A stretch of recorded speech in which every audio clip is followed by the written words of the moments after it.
this episode of How to Really Run a City, powered by Accelerator for America, the nation's leading do tank for cities. In today's episode, the mayors are joined by Allentown, Pennsylvania Mayor Matthew Tuerk, his city's first Latino mayor.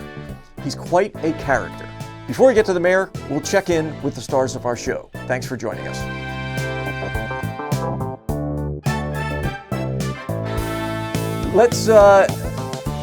Let's get to our, well, first of all, before we do that, how are you guys doing? How you feeling? Feel good. I feel amazing. You know, holidays coming. Happy. 2025 was quite a year. Yeah, this has been your year, Larry. This is the year of Larry, baby. Yeah. And I think not to bring us down or anything, but you know, you've had your own challenges the past year or so. Right? Yes. Yeah. Health challenges. Yeah. Fighting hard and running this and taking over enterprises and, you know, in a serious way. I mean, you've done a lot in the last year and a half. Thank you. I appreciate that. It's you know what the saving grace is. You got to have purpose.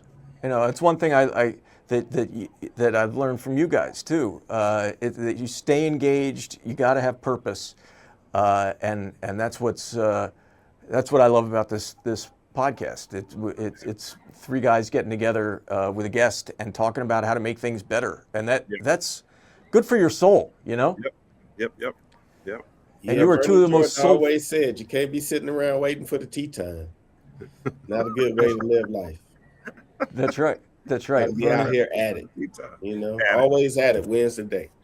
At it. There you go. ABC, always be closing. You gotta be doing something. Always be closing. I love that.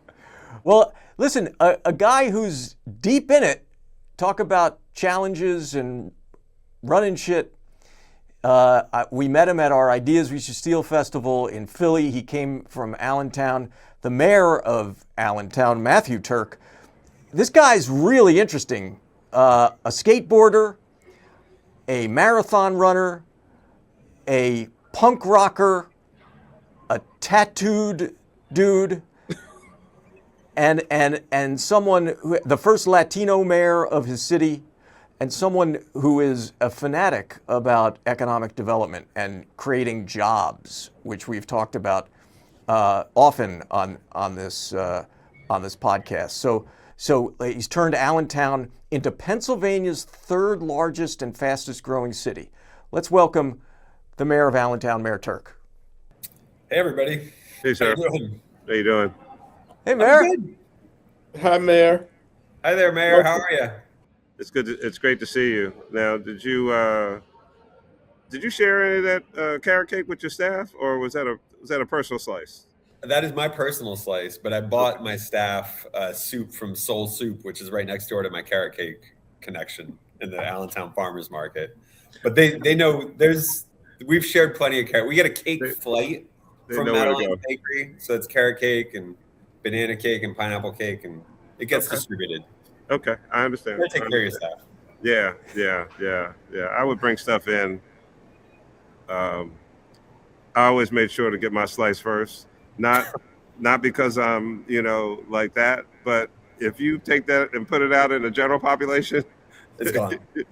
Well, my special assistant made, I think it was flan de coco, and I didn't even see it. I saw the picture of the empty dish.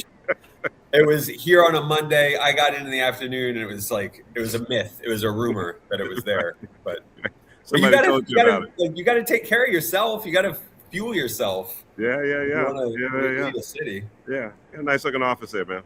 Thank you. I cleaned it up a little bit. There were some papers on the desk? What's that? There were some papers on the desk, you mean? They're right there now. I just went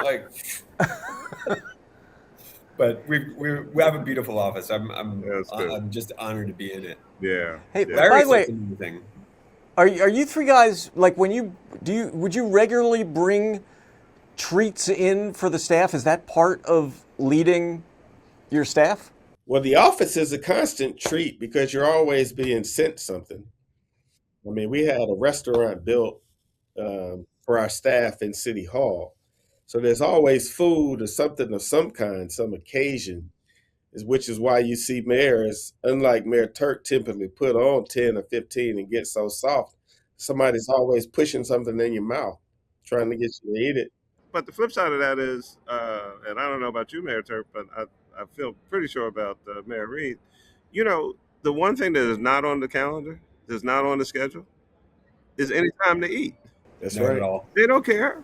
That's Yeah. your, It that's does, your and that's it. It's not part of, and it's funny. It's one of the things. The first time I got to meet Mayor Nutter ever was at the 2014 Philadelphia Marathon, and I was at the starting point. We did a little fist bump. He didn't know I was saying hi to him, but that one of the things I learned from running marathons is how important it is to fuel yourself, and that has been like that.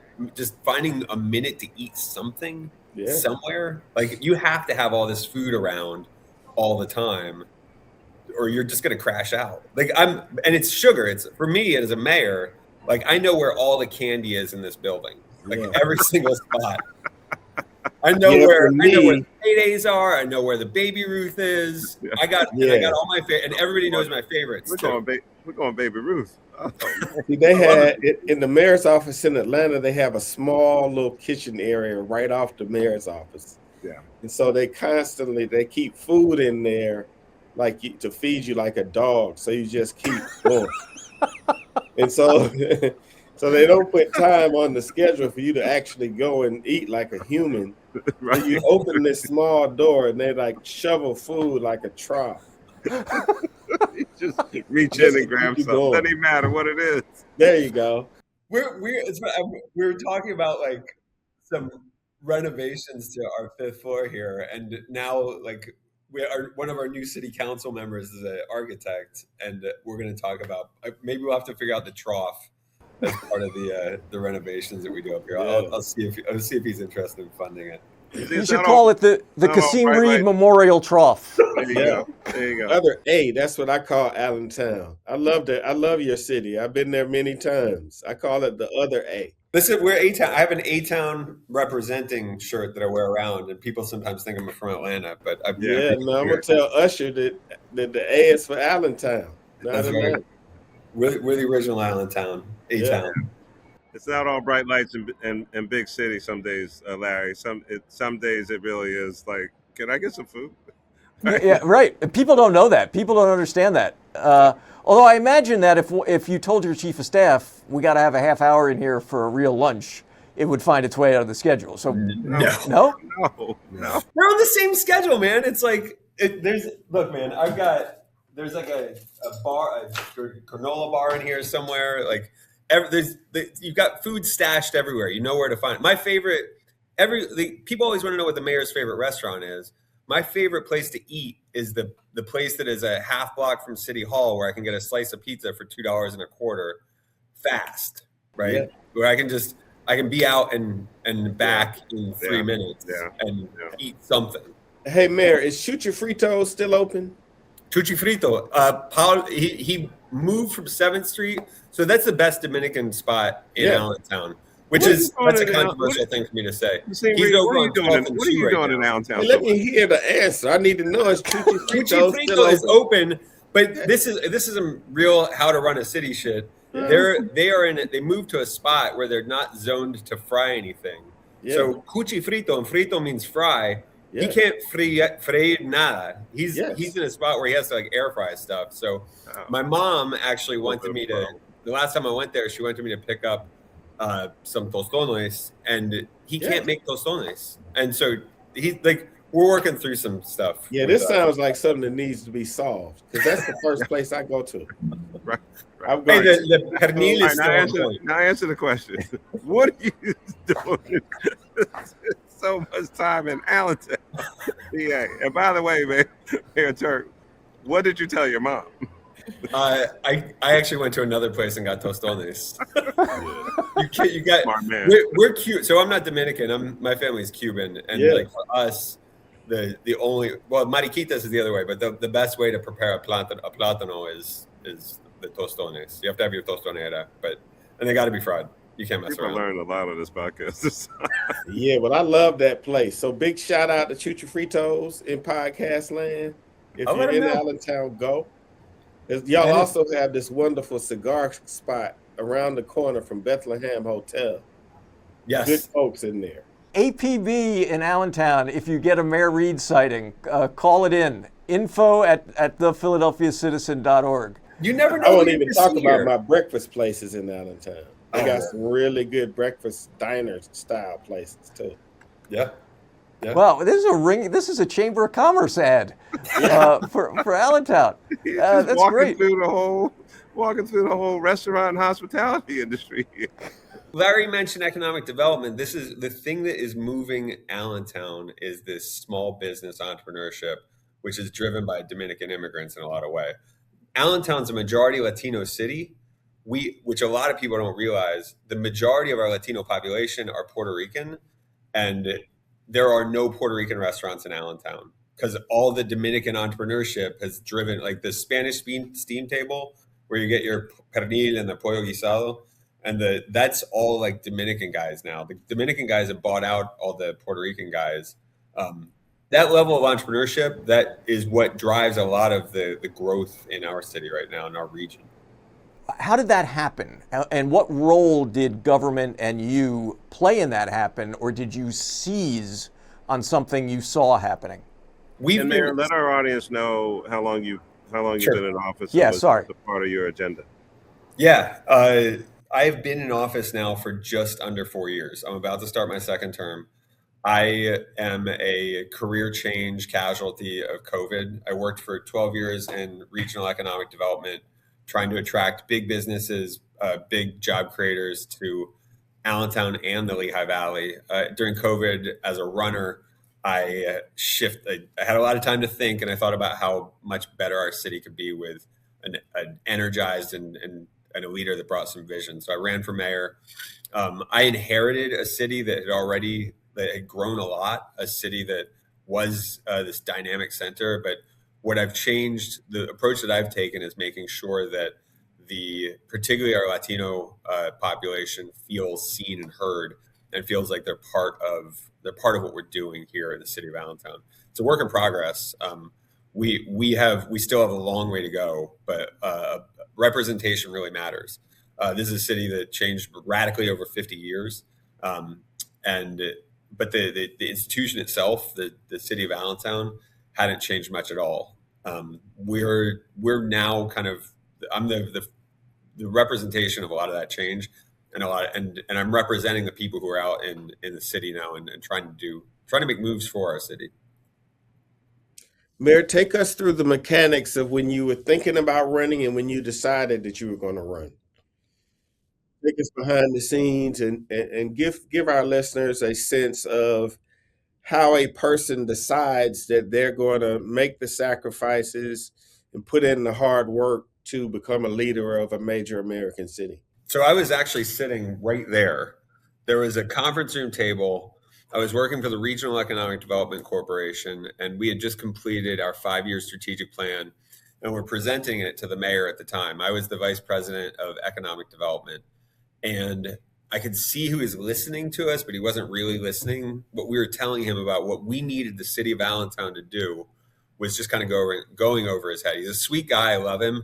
But it wasn't where he was at. And my thought at that moment, this is like 2019, I was like, man, if this guy can't do the job, I can't do my job of attracting investment to our region.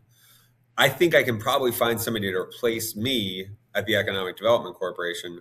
So I'm going to have to step up now and do his job.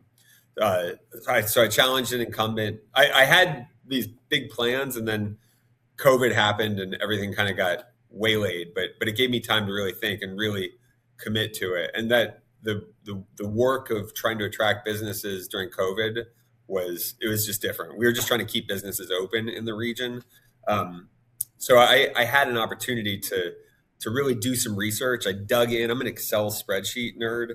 So I dug into the voter file, and I saw that one of my predecessors won a fourth term while under indictment We don't have to go into there, but we could if you want to. He was under indictment. He won a fourth term with about 1,700 votes. And I thought to myself, I could find 1,700 people to vote for me in Allentown. I think I could win this thing. And so I started to dig through the spreadsheet and see who I knew. And I saw that I knew enough people. I was like, I bet I can pull this off. And when I announced, the polls didn't know who I was. There was a poll that they ran where 0% of the people could identify my name. But I worked my ass off. I knocked on. I used my marathon training and like the physical training to just outlast everybody. I knocked on every door I could. I leveraged every connection I could make, and I just brought a level of discipline and dedication to the work, and eventually won a primary, and then the real work began. The Mike Tyson thing where everybody's got a plan until you get punched in the face. Yeah. I had a plan for the city. I sat down in the seat and everything was different. That was the process. And this is very refreshing, Larry, because he took it. Yeah. I mean, that's the short version of the story. He went and had a meeting with the mayor. It's also a message to mayors to be alert and sharp during your meetings. Give people the best version of yourself. See who's plotting on you? That's the thing is that, and if you do a good enough job, and you all know this, you all won second terms. I just won a second term.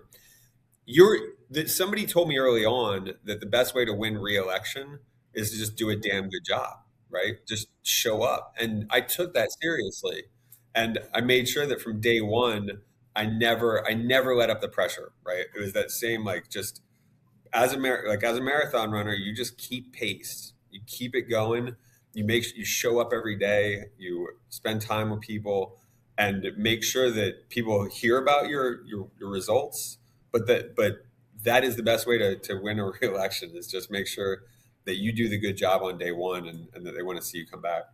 I'm curious, Mayor, what was it that your predecessor wasn't doing in terms of economic development that made you, that motivated you to take the leap? What was the missing strategy that you felt needed to be done? So what we really needed somebody to do that he couldn't do is, if you're going to go to the next level in economic development, you need the mayor of the city. So Allentown's the third largest city in the Commonwealth. We are the largest city in our metropolitan area. I was representing the whole metropolitan area. We needed the mayor of Allentown to be a big, visible, energized, visionary cheerleader for the city, and to show up when we as a region were trying to recruit businesses. We needed the mayor to be somebody that was recognizable. His name's Ray O'Connell. He's a former school district administrator, former city council person, good second baseman back in his day. I saw him a couple nights ago.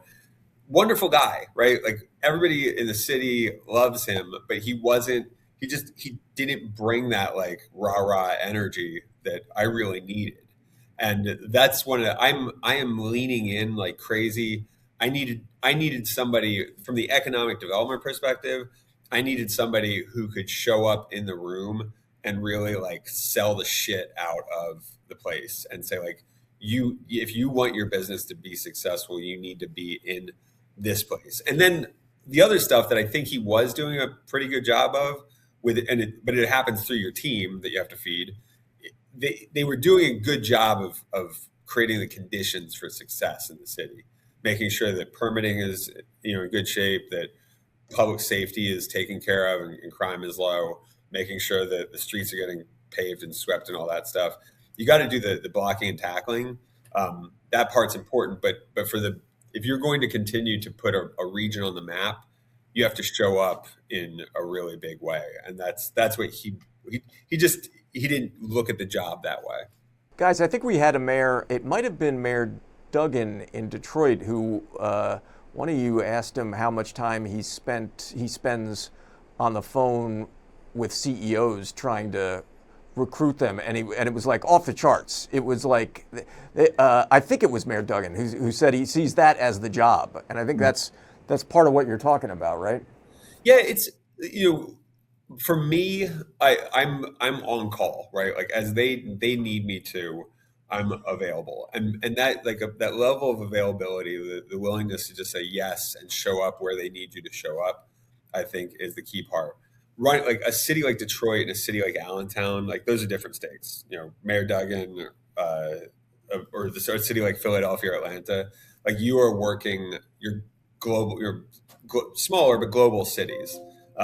That is in Allentown, it's talking within the region, making sure that when somebody is out making that pitch, that you can come close and get it done. What was the biggest surprise after your swearing in and inauguration when you got in the chair? Uh, um, I was surprised. Look, I knew that the employees that really drive this city is about 900 people who work for the city of Allentown. And I knew that they had heart and I knew that they cared, but the depth of their passion was something that coming from the outside, like I wasn't a city council person. I knew a handful of city employees. I didn't realize just how much heart they had for the city. When you start to ask around, it's like everybody's, even the folks you talk to a firefighter who doesn't live here but his mom is still here, or the police officer who moved out to the suburbs but he can tell you that elementary school and middle school and high school that he went to that are still there and they want to protect the city. Those employees, the public servants, are deeply passionate about the work, and I had a sense of that, but the depth of their interest. And particularly, remember, I came in the middle of 2000, or at the beginning of 2022. We're still in the middle of COVID, where people are getting the shit kicked out of them for just showing up every day, right? People are demonized for trying to make sure that everybody, can survive. That level of like just how worn down people were, to be able to show up and thank them and reflect their passion for the work was important. That I think that was the biggest surprise. Everything else is, look, like the work itself. How much I love the work. That's on me on a personal level. I think that was another. I knew it was going to be interesting. I didn't know just how emotionally rewarding it was going to be. Um, I think that mayors, we all go to mayor school at Harvard or New I York. was just up there. Yep, it's great. And I was saying to somebody at the center, it's good that we get all this cognitive work done and we're thinking about how to think through some of these challenges. But what you learn in this seat, I believe, is you really learn how to be a real live boy, to think not with just your head but with your heart, and to understand the emotions involved, because you see people at all different levels, and that's been a very welcome surprise for me. For our listeners, can you guys tell us what mayor school is, and Sure. what the experience is like? Yeah, so I was just up there this past Monday and Tuesday. This is a joint project among Bloomberg Philanthropies, Harvard, Kennedy School, and the U.S. Conference of Mayors. And so if you were elected sometime this year, and so there were some mayors there who are already in office. They usually, more often, there's an election cycle that might be like June, July. And some folks will start in the summer. The rest got elected in November, and usually will start, that first week of January. In Pennsylvania, of course, it's the first Monday in January is inauguration day, and so the new mayor school, they take them through a 2.5-day training program. They bring in a ton of guest speakers, former mayors, current mayors, academics, and there are kind of training modules. And I'm, like I said, I'm a nerd. I still have my notes on my desk. These are like the notes from class. So I still go back to the books from time to time. It's incredibly helpful. Yeah. What's something that you learned that is carried with you? I go back to so we do these Harvard case studies, and you see these there's examples of mayors who have done particularly interesting things around innovation or the use of data. There's a big section on kind of moral decision making. The one that stuck with me a lot, particularly because of the moment that we're in, is Mayor Morrissey, who is the mayor of Rockford, Illinois, is an example of how to use data to solve a problem. And he took a thoughtful approach to meeting the needs of the homeless population of Rockford, Illinois. And we keep coming back to that here, is how do we better understand the population that we're trying to serve and design interventions that are specific to their needs using the data? How do we use the data to inform our decision making? So that one's big. It's really amazing to, like, you read these cases and then you get to meet those mayors and you're like, hey, what actually happened here? That's one that I particularly loved.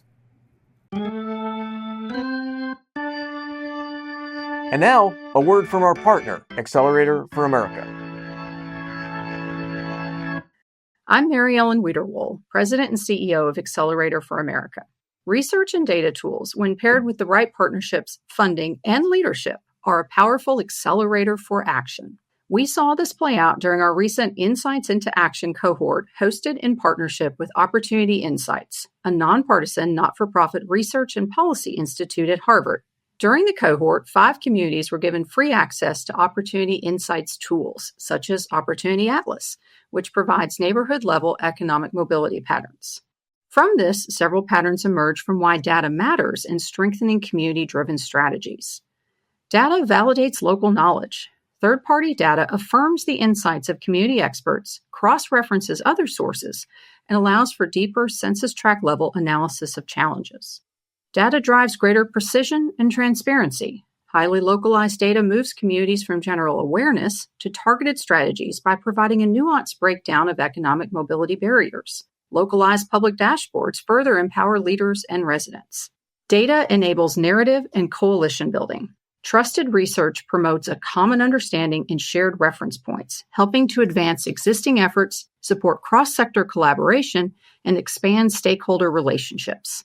For example, the city of Allentown received a federal recompete grant, the largest federal grant in its history, to develop a comprehensive strategy to reduce prime-age unemployment in their community from 12% to 5% by 2030. Allentown leaders are using the Opportunity Insights research and data tools to develop KPIs to ensure they are delivering on their promises and developing a public-facing dashboard. The city of Birmingham came to the cohort seeking a way to build coalitions around its economic mobility work and keep leaders focused on shared outcomes. The city is using Opportunity Atlas data overlaid on redlining maps to show historical connections to current economic mobility. The Insights into Action cohort demonstrated that cities have tremendous capacity to translate research into locally relevant strategies when provided with the right tools, peer connections, and support. And now, back to the show. Mayor Tuerk, just a week or two ago, you were on the news. In the midst of this cascade of bad news around the country, there was some vandalism to Allentown's Lights in the Parkway project. And you very articulately connected the moment to the shooting at Brown University and the Bondi Beach Hanukkah shooting. And I wonder if you could tell us about that experience and because you really did turn it into a call for togetherness, for coming together, it seems to me. We have it's our park. We have this 6-mile loop parkway. It's absolutely beautiful. I love it. And every winter for the past 30 years, we set up like the craziest light display, like pick your craziest neighbor with like all of the lights, like the lit up house, and multiply it by 50 or 100. We decorate our park that way. And it was this thing that, like, when I first took office, I was like you drive through it, and I was like just not feeling it.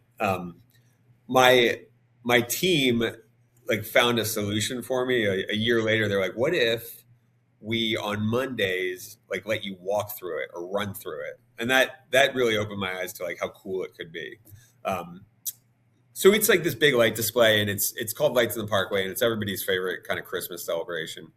And we on Saturday night, I was on my way to like 10 different things, as these guys know. I was doing a family thing, which was my kids' punk rock band was doing like a showcase, and then I was driving over to El Encuentro Boricua, which is like the Christmas party for the Puerto Rican community here, and like it started to snow, and I was thinking about us doing like snow removal operations, and I heard on the news that there had been a shooting in Providence at Brown, and I'm close with Mayor Smiley in Providence, and he and I had actually been running a week before in New Orleans, and he's up for re-election, and we were talking about how good Mayor Fry was when there was a shooting in Minneapolis at a school, and we were just kind of reflecting on how well he handled that. And when I heard that Brown had the shooting, I immediately called. Well, I texted Mayor Smiley and I said, "Hey, can you talk?" And we talked about what help he might need. And I reflected on talking to Fry. So then I called Fry and said, "Hey, would you talk to Smiley and just talk him through this?" And that was the context. Later that night, when the snow is coming down and all our teams are out plowing the snow and clearing the streets, somebody like vandalized our Lights in the Parkway display. They like knocked down a bunch of the lights. They did like $100,000 worth of damage to the lights, and that's what I woke up in the morning to 4 inches of snow, and our job did. We're Pennsylvanians, so I can say they did a fucking amazing job of clearing the snow. And as a mayor, I was super proud. I was like, great, these guys did an amazing job. They cleared the snow. The first thing I saw was the shooting in Bondi Beach, which was bracing. And then my team texted me about the vandalism. And I'm just like, I think this is what being a mayor of a decent sized city in America looks like in 2025 is at the same time that you're doing your basic shit, right? Like getting the streets plowed, there are little things, little tragedies that happen at home that feel like a big deal in the moment. Like on any other weekend, the craziest thing that's going to happen in Allentown is this Lights in the Parkway vandalism. But at the same time, my friend, a mayor friend, is dealing with a mass shooting at Brown University, and in the same time, in the same time period, there is this tragic, horrific incident at Bondi Beach, and I needed to update my city on what happened to our beloved lights display, but I wanted to make sure that the context was clear, that there was true tragedy that was happening in the world. And while that was going on, we need things that allow us to find some joy and to find some beauty. And that was what was so tragic about the vandalism of our lights display, was that it was a place where people could have gone to reflect, and it was taken away from them by a stupid act. Now, what was really great was that the next day was a Monday, and we were able to quickly act, get the lights display up for that walking Monday. And that happened to be the Monday that we were also celebrating Hanukkah at the lights. So we had our Jewish Federation doing a Hanukkah celebration. And for that community was so grateful that in the wake of this anti-Semitic horror in Australia, that they were able to celebrate their Festival of Light in our lit up parkway. So all these things swirled together in just, it reminded me of the importance of these little things, right? Mm-hmm. Like when all this bad is going to the world, you still need a place to celebrate. Larry, I think the other thing the mayor has highlighted here as he walked us through all of that, we talked about going to mayor school.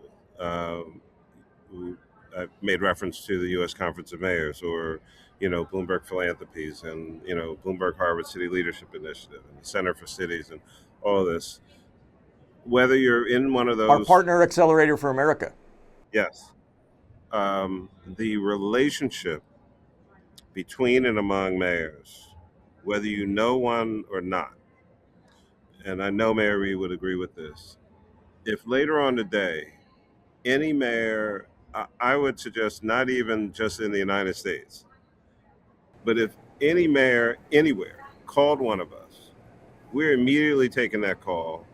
We're going to share either, thoughts, insight. If you ask me how we dealt with X, Y, and Z, I'm going to share. Sometimes they just bounce ideas off because, quite honestly, and I don't want to speak for Mayor Tuerk, but, there are a lot of times you just can't talk to a lot of people. I'm going to use some of his Allentown language. You just can't talk to a lot of people about some of the shit that's going on, right? Right? For a lot of different reasons, right? It could be like you don't want people to know that you're worried about X, Y, and Z, or you're not sure about. I mean, you can't go stand in front of the president. I really don't know what the fuck to do. Right? I mean, that's just not. I had one of those moments in February of 23, and I called Mayor Nutter. We had an officer-involved shooting, and I was like, "What the fuck do I do with this?" And you talked me through it. Yeah. Wow. Wow. Yeah. That it happens all the time. Mayor Tuerk, I have a question going back to that. What you said, what I saw you say on the news, and I wrote it down because we're in the media market. And now I understand with your backstory, you said, "We're Allentown, you can't knock us down." And I wonder, was that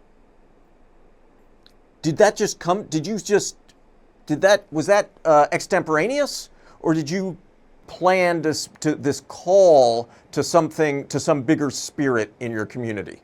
My parks team called me up later and they were like, "We saw you said that. We love that." Like they were happy.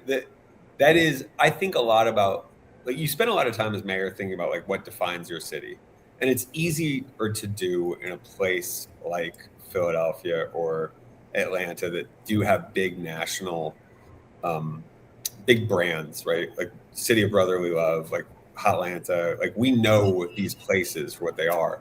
Places like Allentown are always struggling to find our identity. And something that I'm a transplant. I'm not originally from Allentown. I'm born in East Stroudsburg, but I've been here for 20 plus years now. And the thing that stands out to me about this place, that when I lived in Philadelphia earlier, I never thought much about Allentown, but Allentown is a place that we get knocked down all the time. We get knocked down, we get kicked in the teeth, whether it's Billy Joel or Bethlehem Steel closing, or like Mayor Pulowski went to prison. All this shit happens to us. COVID happens, but we always get back up. We just continue to get back up again. And when I was at the lights display, they had knocked down this display called Old Man Winter. It was like it's a light up, and it's like a guy blowing cold air right in the lights display. And I was looking at Old Man Winter laying on the ground, and I was like, they knocked him down, but they're not going to keep him down. And so when I came back, that was the thought, was that you can knock us down over and over again, but God damn it, we're getting up. And Allentown gets up with like a little bit of a chip on our shoulder, right? Like, this is, we don't take it lightly. No, we're not coming like to get into a fight, but we take, to use the language of the GOAT, I took that personally. We're coming back. Apparently he takes everything personally, but okay. Get knocked down 8 times, get up 9. That's right. Well, this is, so we have Alley as the home of Larry Holmes, which Larry Holmes was the Easton assassin. He was a puncher. I don't know how many times he got knocked down, but Larry Holmes still lives in the area. I know exactly where to find him right now. If I want to, I can go sit down and see Mr. Holmes at this very minute. What was the Billy Holmes? What was the Billy Joel? I missed the Billy Joel thing. What did he do to y'all? A song called Allentown. Don't make me sing it. No. He you know you're a rocker and everything, but you know. He, in 82, I don't know if it hit number 1, but in 1982, Billy Joel was on the charts with Allentown, which for a lot of people in the country, like, the only reason they know Allentown exists is because of the Billy Joel song. And other people have whatever feelings about it. Here locally, the Mayor Dodona, who's on my wall over here, Mayor Dodona gave Billy Joel the key to the city because he didn't listen to the lyrics. But the lyrics are depressing. The lyrics are like, hey, they're closing all the factories down and it's getting hard to get out of bed. And Dodona gave him the key to the city, and then he never came back. and there's been like people here like they don't have a fondness for Billy Joel. They feel a certain way about it. They feel a certain way, and it's like and particularly like we had the 40th anniversary of this song coming out a couple years ago, and the local NPR station came and we had like a weird sing along of Allentown in my office, and the reporter was like, "How do you feel about it?" I was like, I hate it, man. It sucks. Like it doesn't tell. It's not accurate about Allentown anymore. Wow. Yeah, when are you going to come out of your shell and be a little more expressive about different things, how you feel about different things? I mean, I've really been wondering in the course of this conversation when are you going to shed the shy guy? We Cubans are hyperbolic. We were in Allentown. One of the things I talked about, the heart that Allentown employees have, like Allentonians wear our heart on our sleeve. I don't know. One of the cool things about the city is like the city seal, you can see, has a big heart right in the middle of it. I understand that you don't just have the pin of the city seal. That's right. I don't even need it. I have the. Here we go. Here we go. I have the city seal tattooed on my chest. Yeah, man. Well, that's the first. That's commitment. First of all, that's a huge tattoo. Like that had to hurt. No, my man Max Mino did it. He's a Puerto Rican kid from Allentown, and he's got a shop over on 4th Street. It took a while. No. But Nutter and Reed, you got any tats? No, I can't. I'm not even sure I'm ready for acupuncture. My daughter keeps telling me, "No, Dad, it doesn't hurt." I'm like, "Well, I don't know. I'm not sure." We're hard. I mean, that's it. But that's the city. It's like we wear our heart on our sleeve. Like we're passionate. I don't know how it all came together, but for me, like it was a natural. I'm covered in tattoos, but to get the seal tattooed on my chest, we're good with the one that you showed. We don't really need to say anything else. What's the second term other than adding to the tattoo collection? What are you looking at in the second term? What are you thinking? I'm curious about how you guys approach the second term based off the first. For me, like the second term is building on the approach that we've taken to this point, which is being thoughtful about understanding what the real problems are, getting that good problem definition, and then designing solutions, and then implementing. But more than anything else, I'm intrigued by this city's level of disconnection. So we've changed radically over 50 years. I don't know if this is unusual for cities, but I was looking at our voter file. There's 70,000 people who are registered to vote in Allentown right now. Of those, 22,000 registered in the past 3 years. So a third of the voters in this city are new voters as of the past 3 years, and another 20,000 left. So we are a different city than we were 3 years ago. We're a totally different city than we were 10 years ago, or 20 or 50 years ago. The result of that change has been a level of disconnect. To me, like my big responsibility over the next 4 years is to engage people in the life of the city, where I'm asking our employees to show up every day, but I'm asking our residents to show up and be part of what we're doing here. With a lot of residents come from places like Venezuela or Dominican Republic or even Puerto Rico or the Bronx. People aren't used to our city government. They're not used to the government being an ally and making their lives a little better. So for me, it's going to be a lot of showing up and asking people to show up for us, to come to, just be involved and get to know what we're doing and be involved in your neighborhood. And the city then can follow residents toward making it a little better for everybody. Mayor, I didn't realize the Bronx was a nationality, but yeah, it's very interesting. I'm gonna leave it there. Venezuela, Puerto Rico, this place, the Bronx. Like what? Bronx is special. JD Vance was just in Allentown recently. I did not get an invite. Well, I was going to ask you, like, how are you handling that issue, the assault. I'm nonpartisan. I think this is fair to say, the assault on cities by the federal government in this administration. I think that's when mayors are attuned to exactly what's going on here in a way that the rest of the country might not be.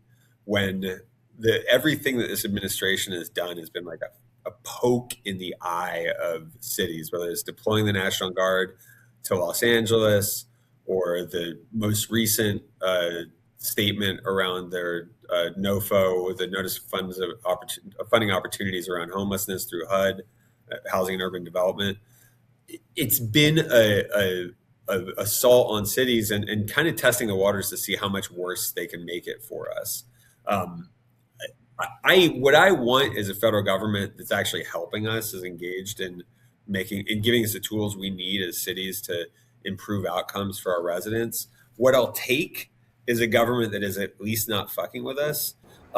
What I can't deal with is a government that is actively working to make it worse through, cutting people's subsidies to get them off insurance, or cutting access to Medicaid, or deploying ICE, like weaponizing ICE to terrorize cities. I don't feel like I'm being hyperbolic when I say those things. What is the worst part about it, though, is that when Vice President Vance was here in the city, my job is to make sure that he could be here and was safe, and our police department, our police team made sure that his visit was good. What was offensive to me is that he went to our rescue mission, our homeless shelter, to serve meals, that he would use those homeless men as a photo opportunity when everything this administration is doing is making life worse for them. That was like, what are you doing? It's the outright disregard for people, and that was annoying. Now, I don't think I'm going to get a Christmas card from the White House. I still have to figure out how to work with these folks. I will be openly critical of the politics, but my demand is still that they do things that support our residents. Our residents there's a lot of folks who came to Allentown because they're looking for a way to tap into the American dream. That should be the motivation of this administration, is like enabling, empowering people to do that. We're here. We're willing partners. I just need them to knock at the door. Mayor Nutter, at our Ideas We Should Steal festival, Mayor Tuerk said that he'd be interested in getting a Philadelphia tattoo. So I was thinking that maybe you have some ideas for him. No, I really don't. I've just never wandered into any of those places. I usually walk on the other side of the street. I mean, somebody's going to grab me. Citizen do a best tattoo spot in Philly thing recently? What'd you say? What? I thought the Citizen did a best tattoo spot in the city or something. Yes. Philly Mag, actually, our new property, which we just purchased, did a whole best tattoo shop feature, and my vote is to get Reed and Nutter's faces on on a body part. Mayor, pay no attention to that, man. I think Larry's volunteering to do it. No, that's pay no attention to that, man. Listen, Mayor Tuerk, you have done a terrific job, and you work closely with a close friend of our podcast, Mayor Cognetti in Scranton, who now has got it in her head that she wants to be in Congress, but has done a great job in Scranton. So I'm excited about. I had one other question. And I don't want to cut off Mayor Reed if he has anything else, but the Urban Manufacturing Alliance. Can you give us a sense? Because I do think that this is Rust Belt. We need a strategy for Rust Belt cities. Yeah, we so probably almost 15 years ago at this point, I started collaborating with folks in San Francisco and at the Pratt Institute in New York around the Urban Manufacturing Alliance, and We had this idea that you could still make stuff in cities, that manufacturing had begun to change, that cities like Philadelphia, cities like Providence, cities like Detroit were places that grew up around manufacturing, and that there was a way, particularly the old, like the soot-filled or the smog of a place like Pittsburgh during the era of the steel was not what the future of manufacturing looked like. So cities didn't have to turn their back on manufacturing. You still had, particularly as manufacturing got more nimble and more agile and a lot cleaner, what it really needs, what manufacturing is always going to need, is people, and people to put their hands on something and make a product. So we really were developing strategies for cities around the country to not turn their back on making stuff in those cities, and to continue to invest in good jobs and in jobs that pay. That work is ongoing. The Urban Manufacturing Alliance continues to exist. To me, we have passed some pretty significant zoning reform in Allentown that what keeps a lot of places from making stuff in their cities is that their zoning prohibits it.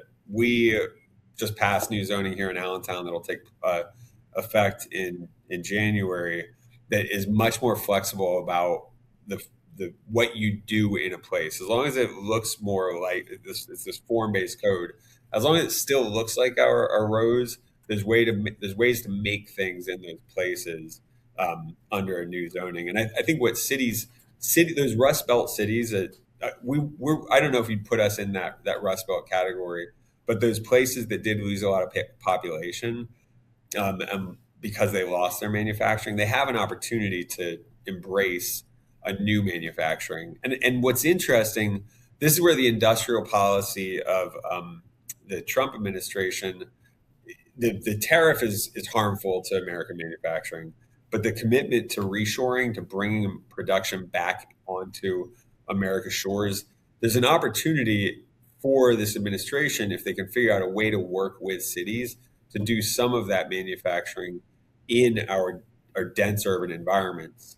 I know that Bruce Katz, who's our friend from Accelerator, has been thinking about this for a while, how you can continue to do manufacturing in cities, particularly defense manufacturing, that there's a way to produce goods that are used in the defense industry in American cities. I think it's ripe for exploration, particularly in our larger cities that don't, Allentown is unlike a lot of other places where we don't have a ton of vacancy. The city's dense, and we're using every inch of it.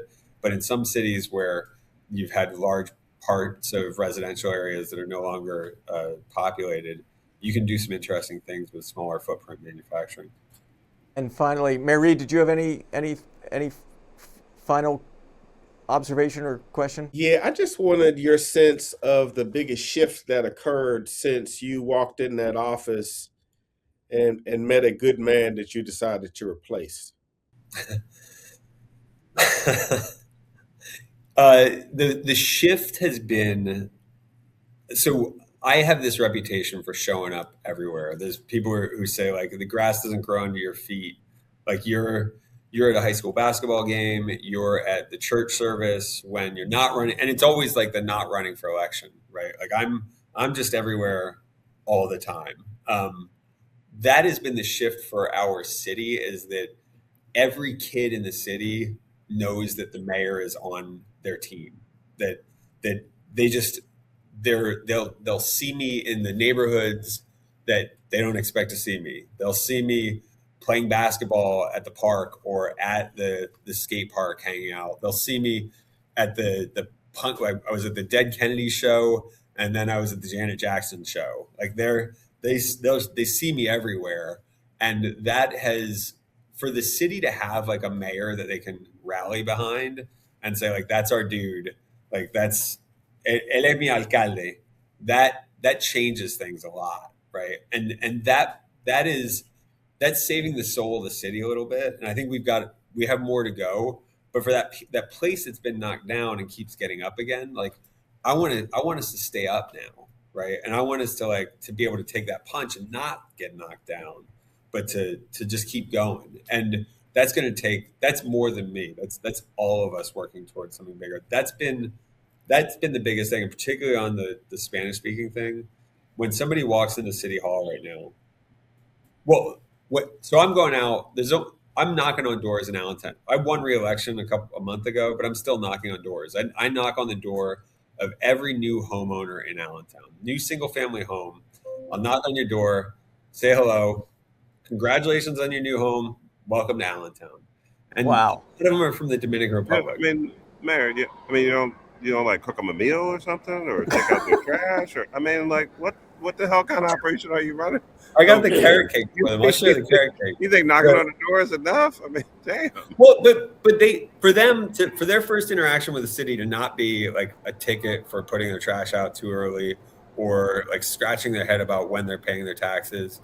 There's enough that we can handle it. And I'm just saying, look, we're here. Here's my card. Here's the email address. This is the number of the mayor's office. When I say to a Dominican family in Spanish, you can call the city and we're going to answer the phone, and we can handle English and Spanish. So if you don't quite know like how to articulate this thing in English, estamos aquí. Podemos hablar en el idioma de su preferencia. That part is a big deal for our city. That's new, and that's representation. That's amazing. I've never heard that. I mean, I don't know how you pull it off in a bigger city, but I mean, I think the point is, it's the ultimate in engagement and customer service, and maybe you don't do every person in a city like Philly or Atlanta or some other places, but from time to time. But that's a hell of a greeting. Imagine, and for particularly when I was knocking doors in the last campaign, this is what I love. So you talked about Mayor Cognetti. I love Mayor Cognetti bringing that mayor's perspective to Congress. And the mayor's perspective is, we live in the city. We know what's going on in our city. We have to deal with it. If we don't get the ship resolved, we're going to hear about it. Bringing that mayor's approach to Congress, I think it can be incredibly effective. It can help. We're restoring a little bit of faith in the power of government to actually meet people's needs. And Congress needs a healthy dose of that. Yeah. I love that. Final question: best punk rocker of all time? Ian MacKaye from Minor Threat and Fugazi is somebody I was listening to today. But I'm trying to think of a Philly pull. Chuck from FOD was phenomenal. The Ralph from Franklin. All these old Philly bands are my favorites. You're talking to a couple of old school soul rhythm and blues guys here. So, OJs. Yeah. But we love your passion, Mayor, and we really we gotta get up and visit. We gotta visit Page, and we gotta visit Mayor Tuerk and Allentown. Come down, we can meet all the new residents that week. Right. And Mayor Reed, and everyone will be like, "Oh, hi, Mayor Reed." Everyone will be like, "Mayor Reed's here again." So good to see you. It's a good time. Mayor Tuerk, thank you so much. This has been fun. Good to see you. Muchísimas gracias. Have a good holiday. Guys, that was fun. What an interesting dude. Yeah. He's getting more and more active in the conference, Kasim, as well. Yeah, he and Paige, he looks like he's having fun doing it. Yeah.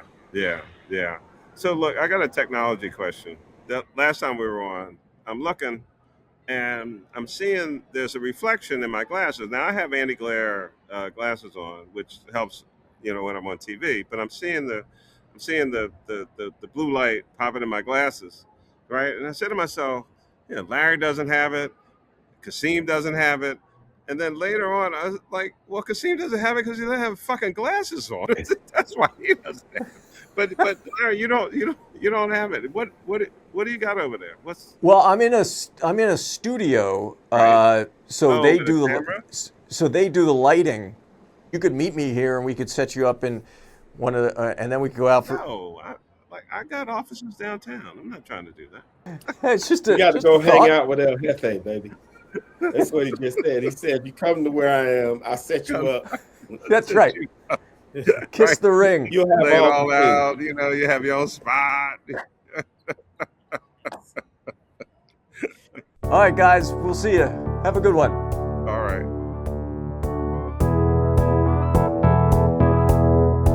Well, that's it for this episode of How to Really Run a City.